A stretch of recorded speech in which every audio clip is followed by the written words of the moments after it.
Hello student, এর আগের দিনে আমরা অ্যাপ্লিকেশন অফ ইন্ডাকটিভ এফেক্টের ফার্স্ট পার্ট নিয়ে আলোচনা করেছিলাম, যেটা ছিল বেসিক্যালি মনোকার্বক্সিলিক অ্যাসিডের আম্লিকতার উপর ইন্ডাকটিভ এফেক্টের প্রভাব। আজ আমরা যে বিষয়টা নিয়ে আলোচনা করব সেটা হলো অ্যামিনের ক্ষারকীয়তার উপর ইন্ডাকটিভ এফেক্টের প্রভাব। তো শুরু করার আগেই তোমাদের প্রথমে জেনে নিতে হবে যে অ্যামিন জিনিসটা কী বটে। এই অ্যামিন কথাটা সর্বপ্রথম অ্যামোনিয়া থেকে এসছে। অ্যামোনিয়ার সংকেত আমরা কী জানি? NH3। এই NH3 থেকে এক বা একাধিক হাইড্রোজেনকে বের করে তার পরিবর্তে যদি আমরা সমান সংখ্যক কোনো অ্যালকিল গ্রুপকে প্রবেশ করাই, তাহলে যে যৌগটা উৎপন্ন হয় সেটা হলো এক প্রকারের অ্যামিন। ধরে নাও আমি যদি এখান থেকে একটা হাইড্রোজেনকে বের করে তার পরিবর্তে যদি একটা অ্যালকিল গ্রুপ CH3কে প্রবেশ করাই, তাহলে যে যৌগটা তৈরি হবে সেটা হলো CH3NH2। এটাকে আমরা কি বলবো? অ্যামিন। এবং এটাকে আমরা বেসিক্যালি বলি 1 ডিগ্রি অ্যামিন। এখানে আমরা 1 ডিগ্রি কেন বলছি? এই যে নাইট্রোজেনটা রয়েছে, এই নাইট্রোজেনের সাথে একটি মাত্র কার্বন যুক্ত আছে, সেই জন্য আমরা বলছি 1 ডিগ্রি অ্যামিন। এরপরে যদি আমরা অ্যামোনিয়া থেকে দুটো হাইড্রোজেন বের করে তার পরিবর্তে যদি দুটো অ্যালকিল গ্রুপ অথবা দুটো মিথাইল গ্রুপকে যদি আমরা প্রবেশ করাই, তাহলে সেক্ষেত্রে যে যৌগটা উৎপন্ন হবে সেটা হলো এটা।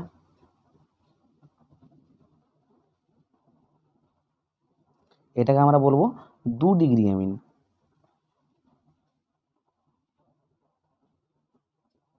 আর তিনটে হাইড্রোজেনকে বের করে তার পরিবর্তে যদি আমরা তিনটে অ্যালকিল গ্রুপকে প্রবেশ করাই, তাহলে যেটা তৈরি হবে সেটা হলো N।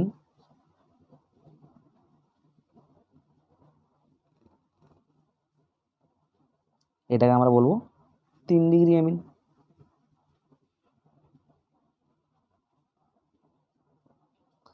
এরপরে তোমাদের জেনে নিতে হবে যে ক্ষারক জিনিসটা কী বটে। ক্ষারক হলো সেই সব যৌগগুলো যারা H+কে গ্রহণ করে। H+কে এরপর যদি কোনো একটা যৌগ যদি H+কে সহজে গ্রহণ করে, তাহলে সেটা হবে শক্তিশালী ক্ষারক, এবং যে সহজে H+কে গ্রহণ করতে পারে না সেটা হলো দুর্বল ক্ষারক বা মৃদু ক্ষারক যাকে আমরা বলি। তো এখানে NH3 ক্ষারক কিভাবে? এই NH3 আমরা জানি NH3 যে N যে এলিমেন্টটা রয়েছে, এই এলিমেন্টটার একটা লোন পেয়ার আছে। এই লোন পেয়ারটাকে কোনো একটা হাইড্রোজেনকে ডোনেট করে এবং কি তৈরি করে? NH4 plus ion. দেখো তাহলে কি হচ্ছে, এই NH3 যে মলিকুলটা, এই মলিকুলটা H+কে নিজের সাথে যুক্ত করে নিচ্ছে এবং একটা নতুন যৌগ গঠন করছে। তাহলে আমরা কি বলতে পারি যে NH3 একটা ক্ষারক হিসাবে কাজ করে। ঠিক আছে, এই যে কনসেপ্টটাকে কাজে লাগিয়ে আমরা যে এখানে 4টে যৌগ দেখলাম, এই 4টে যৌগের ক্ষারকীয়তা নির্ণয় করব। এইখানে যদি আমরা 1 ডিগ্রি অ্যামিনের কথা চিন্তা করি, তাহলে এখানে দেখো একটা হাইড্রোজেনের পরিবর্তে একটা মিথাইল গ্রুপ রয়েছে। অর্থাৎ এই মিথাইল গ্রুপটা হলো একটা কি, একটা প্লাস আই এফেক্টিং গ্রুপ। অর্থাৎ এই যে বন্ধন জোড় ইলেকট্রনটা রয়েছে, ইলেকট্রনটাকে নাইট্রোজেনের দিকে বিকর্ষণ করবে। অর্থাৎ এই নাইট্রোজেনের মাথায় যে ইলেকট্রনের ডেনসিটি বা ইলেকট্রনের ঘনত্ব সেটা বৃদ্ধি করবে। এই ইলেকট্রনের ঘনত্ব যত বৃদ্ধি হবে তত সহজেই এ কী করবে, একটা হাইড্রোজেনকে তার লোন পেয়ারটা দিতে পারবে এবং শক্তিশালী ক্ষারক ধর্ম দেখাবে। অর্থাৎ আমরা এক্ষেত্রে বলতে পারি যে NH3 যত সহজে একটা লোন পেয়ারকে ডোনেট করতে পারছিল, CH3NH2 বা 1 ডিগ্রি অ্যামিন তার থেকেও বেশি সহজে লোন পেয়ারকে ডোনেট করতে পারবে। অর্থাৎ অ্যামোনিয়ার থেকে আমরা বলতে পারি 1 ডিগ্রি অ্যামিন শক্তিশালী ক্ষারক। 2 ডিগ্রি অ্যামিনের কথা যদি আমরা চিন্তা করি, তাহলে সেক্ষেত্রে কি হয়? সেক্ষেত্রে দেখো দুটো CH3 যে গ্রুপ, সেই গ্রুপ বর্তমান আছে এবং এরা দুজনে ইলেকট্রনকে নাইট্রোজেনের দিকে বিকর্ষণ করবে এবং এই যে নাইট্রোজেন, এই নাইট্রোজেনের মাথায় ইলেকট্রনের ডেনসিটি আরও বৃদ্ধি পাবে এবং যত বৃদ্ধি পাবে তত সহজে এই ইলেকট্রনকে H+কে ডোনেট করতে পারবে এবং ক্ষারক ধর্ম তত সহজে প্রদর্শন করতে পারবে। তাহলে আমরা বলতে পারি যে 1 ডিগ্রি অ্যামিনের থেকেও 2 ডিগ্রি অ্যামিনের যে ক্ষারকীয়তা সেটা বেশি হয়। আর সিমিলারলি 3 ডিগ্রি অ্যামিনের ক্ষেত্রেও একই হয়। এখানে দেখো তিনটে অ্যালকিল গ্রুপ ইলেকট্রনকে নাইট্রোজেনের দিকে ঠেলছে বা বিকর্ষণ করছে এবং নাইট্রোজেনের মাথায় ইলেকট্রনের ঘনত্ব আরও বেশি পরিমাণ বৃদ্ধি করছে এবং এই নাইট্রোজেনটা আরও সহজে H+কে নিজের লোন পেয়ার ডোনেট করতে পারবে। তাহলে বলতে পারি এই যে 4টে যৌগ রয়েছে, 4টে যৌগের মধ্যে এই 3 ডিগ্রি অ্যামিনটা সবচেয়ে শক্তিশালী ক্ষারক ধর্ম প্রদর্শন করে।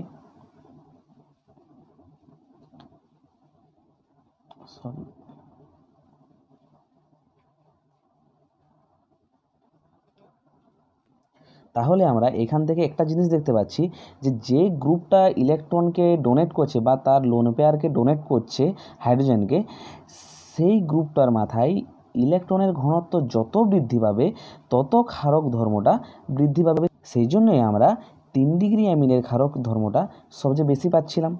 এরপরে যদি আমরা একটা এক্সাম্পল নিই, ধরো এইটা, এই যে তোমরা এই এক্সাম্পলটা দেখতে পাচ্ছ যেটার নাম হলো ট্রাইফ্লুরো মিথাইল অ্যামিন। এই যৌগটাতে দেখতে পাচ্ছ তোমরা টোটাল 9টা ফ্লোরিন অ্যাটম যুক্ত আছে।